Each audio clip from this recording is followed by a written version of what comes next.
जिकडे तिकडे मराठी एक संपूर्ण भाषा है। इसलिए मराठी में शूरता भी है, वीरता भी है। मराठी में सौंदर्य भी है, संवेदना भी है, समानता भी है, समरसता भी है। इसमें आध्यात्म के स्वर भी है और आधुनिकता की लहर भी है। मराठी में भक्ति भी है, शक्ति भी है और युक्ति भी है। आप देखिए, जब भारत को आध्यात्मिक ऊर्जा की जरूरत हुई तो महाराष्ट्र के महान संतों ने ऋषियों के ज्ञान को मराठी भाषा में सुलभ कराया। संत ज्ञानेश्वर, संत तुकाराम, संत रामदास, संत नामदेव, संत तुकडोजी महाराज, गाडगे बाबा, गोरा कुमार और बहिणाबाई, महाराष्ट्र के कितने ही संतों ने भक्ति आंदोलन के जरिए मराठी भाषा में समाज को नई दिशा दिखाई। आधुनिक समय में भी गजानन दिगंबर माडगुलकर और सुधीर फड़के की गीत रामायण ने जो प्रभाव डाला वो हम सब जानते हैं। साथियों, गुलामी के सैकड़ों वर्षों के लंबे कालखंड में मराठी भाषा आक्रांताओं से मुक्ति का भी जयघोष बनी।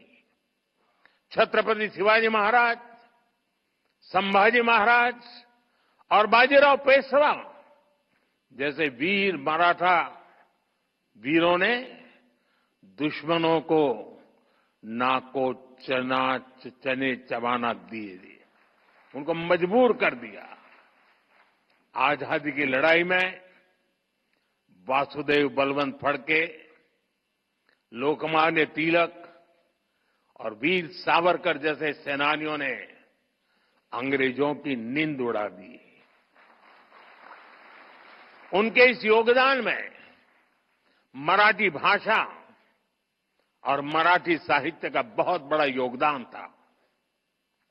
केसरी और मराठा जैसे समाचार पत्र, कवि गोविंदाग्रज जी की ओजस्वी कविताएं, राम गणेश गडकरी के नाटक, मराठी साहित्य से राष्ट्र प्रेम की जो धारा निकली उसने पूरे देश में आजादी के आंदोलन को सींचने का काम किया।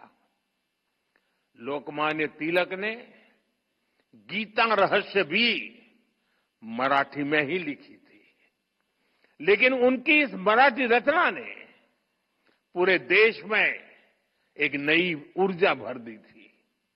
साथियों, मराठी भाषा और मराठी साहित्य ने समाज के शोषित, वंचित वर्ग के लिए सामाजिक मुक्ति के द्वार खोलने का भी अद्भुत काम किया है।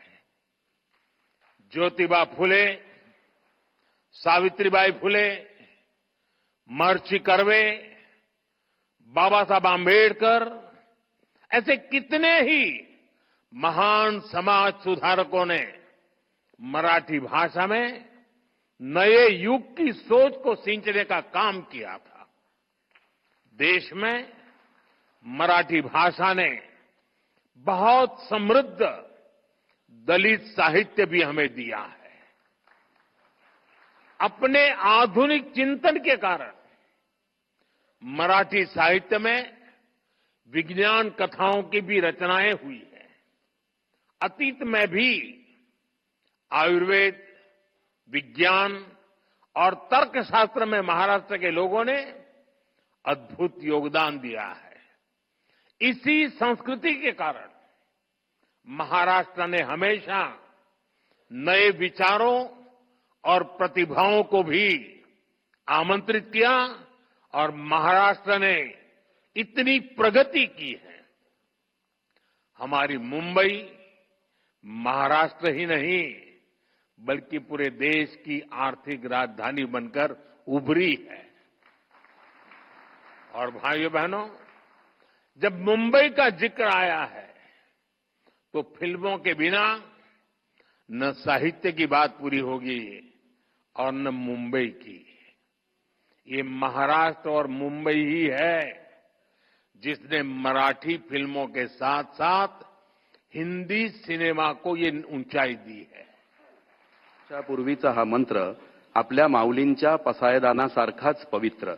रुकैया मकबूल यांना मी आमंत्रित करतो नौकार मंत्र म्हणण्यासाठी। रुकैया मकबूल।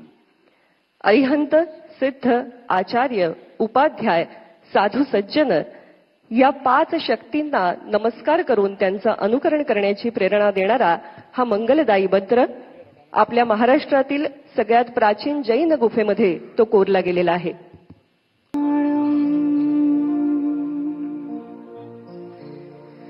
नमो सिद्धाणं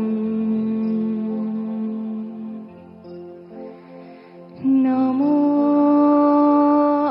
प्रमुख पाहुणे मुख्यमंत्री नामदार देवेंद्रजी फडणवीस साहेब, मावळते अध्यक्ष डॉक्टर रवींद्र शोभणे या सर्व मान्यवरांच्या शुभ हस्ते दीपप्रज्वलन संपन्न झालेलं आहे। आज या अखिल भारतीय मराठी साहित्य संमेलनाच्या निमित्ताने जे अनेक शुभयोग जुळून आलेले आहेत त्याकडे नजर टाकत असताना, त्याविषयीचा आनंद साजरा करत असताना आठवण होते ती घुमांच्या 88व्या साहित्य संमेलनाची, ज्याचंही आयोजक म्हणून संपूर्ण सूत्र सांभाळलं होतं सरहद या संस्थेने। सरहद ही संस्था जिथे जिथे हिंसाचार आहे, दहशतवाद आहे, तिथे माणुसकीची फुंकर घालणारी संस्था आहे। मुलांच्या हातामध्ये बंदुका येऊ नयेत तर लेखणी यावी, पेन यावा, शिक्षणाकडे विकासाकडे त्यांनी वळावं यासाठी कटिबद्ध राहून सरहद जे काम करत आहे। आणि म्हणूनच एक साहित्याच्या क्षेत्रातला इतिहास घडला।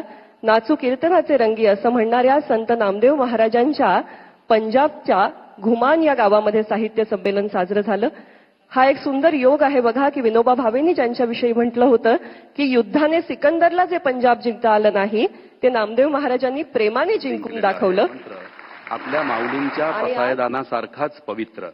रुकैया मकबूल यांना मी आमंत्रित करतो नौकार मंत्र म्हणण्यासाठी। रुकैया मकबूल। अरिहंत सिद्ध आचार्य उपाध्याय साधू सज्जन या 5 शक्तींना नमस्कार करून त्यांचं अनुकरण करण्याची प्रेरणा देणारा हा मंगलदायी